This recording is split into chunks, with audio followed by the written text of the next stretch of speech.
Hello everyone, ഷിഫോണൊക്കെ പോലുള്ള synthetic materials straight ആയിട്ട് cut ചെയ്യുന്ന സമയത്ത് നമ്മൾ ഒരുപാട് ബുദ്ധിമുട്ടാറുണ്ട്. അപ്പോൾ അത് സ്ട്രെയിറ്റ് ആയിട്ട് കട്ട് ചെയ്യാനുള്ള ഒരു ട്രിക്ക് ആണോ ഞാൻ ഇന്നത്തെ വീഡിയോയിൽ കാണിക്കുന്നത്. ഇപ്പൊ എന്റെ കയ്യിലുള്ളത് ഒരു സിൽക്ക് സാരിയാണ്. അതിൽ ഈ പ്രിന്റ് വരുന്ന ഭാഗം ബ്ലൗസ് പീസ് ആണ് കേട്ടോ. ഇതിന്റെ പ്രിന്റ് നോക്കൂ, ഇത് വളഞ്ഞിട്ടാണ് ഉള്ളത്. ഇത് സ്ട്രെയിറ്റ് ആയിട്ട് കട്ട് ചെയ്യാന്നുള്ളത് ബിഗിനേഴ്സ് ഒക്കെ ആണെങ്കിൽ കുറച്ച് ബുദ്ധിമുട്ടുള്ള കാര്യമാണ്. അപ്പൊ ഇതെങ്ങനെയാണ് സ്ട്രെയിറ്റ് ആയിട്ട് കട്ട് ചെയ്യുന്നത് ഞാൻ കാണിക്കാം. ഫസ്റ്റ് സ്റ്റാർട്ടിങ്ങിൽ നമ്മൾ ചെറുതായിട്ടൊന്ന് കട്ട് ചെയ്യണം. എന്നിട്ട് ഈ കട്ട് ചെയ്ത ഭാഗം ഇതുപോലെ ഇങ്ങനെ വിടർത്തി വെക്കുക.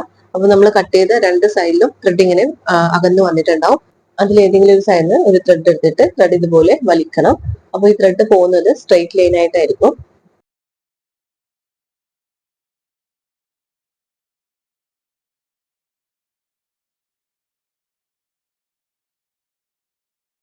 ത്രെഡ് വലിച്ച സ്ഥലത്ത് ഇതുപോലെ ഇങ്ങനെ ലൈന് വന്നിട്ടുണ്ടാവും. അതിലൂടെയാണ് കട്ട് ചെയ്യേണ്ടത്.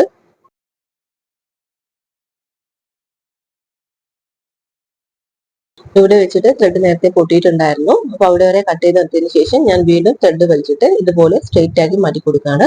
എന്നിട്ട് ആ ലൈനിലൂടെ കട്ട് ചെയ്ത് മാറ്റാം.